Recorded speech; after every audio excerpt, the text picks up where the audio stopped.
Salut à tous, on se retrouve pour l'avant-match du Stade Rochelet-Montpellier, quart finale de Coupe d'Europe. Match à suivre sur Beansport à 18h30 ce samedi. On va analyser tout ça dans l'avant-match en s'intéressant à la compo Montpellier-Rennes, à la dynamique des deux équipes, aux joueurs à suivre.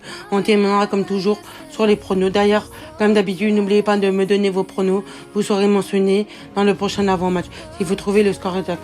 On commence par la compo. Forleta, Guirado, Thomas, Verrec, Chaluro, Wade, Raoult, Mercer, Camara, Payet, Pourcent, Paul Ariak, Negan DB qui seront ratés. La compo a été confirmée par PSA. On passe à l'analyse en commençant par La Rochelle. C'est une équipe joueuse qui était tournée vers l'offensif, des ailiers rapides, un autre joueur assez créatif avec Gilles Alice en particulier qui peut faire des grosses différences. Défensivement, c'est un peu compliqué. Ils ont tendance à s'exposer, notamment sur les côtés, avec des ailiers rapides qui se projettent pas mal, quitte à laisser des espaces dans le dos.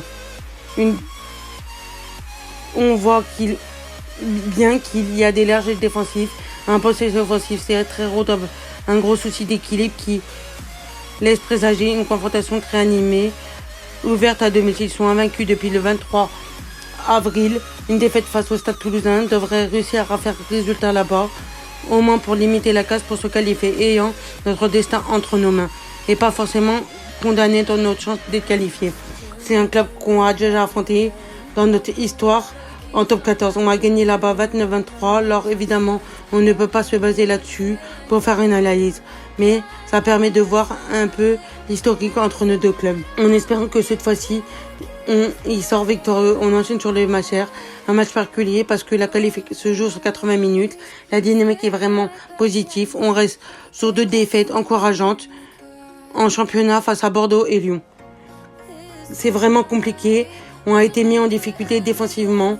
On a manqué de réalisme devant, mais au bout du compte, on s'en sort bien avec une défaite avec un point d'écart contre Bordeaux et une défaite avec le bonus offensif.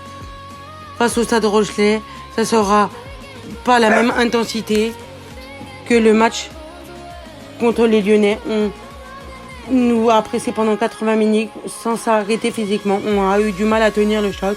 Comme je disais dans le débrief, l'enchaînement des matchs y est pour quelque chose. La clé pour le déplacement sera d'avoir un maximum de fraîcheur pour faire un résultat là-bas. Mais aussi avoir des joueurs plus ou moins à 100%. Un petit tournoi s'impose, même si le match reste très important.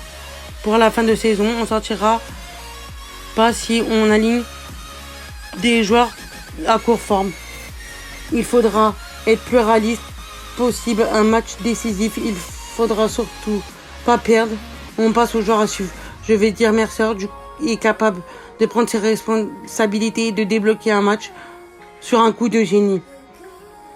Du côté de La Rochelle, je mettrai Greg Altlid. On sait que c'est un 8 qui peut se montrer décisif. On enchaîne sur les pronos. De mon côté, je miserai sur une victoire Montpellier-Rennes 25-15.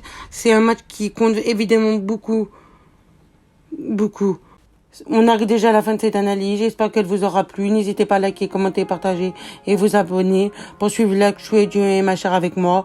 De votre côté, on va se retrouver pour l'analyse du match contre La Rochelle. Ciao, portez-vous bien. Surtout allez le MHR. Pas il Ovalie.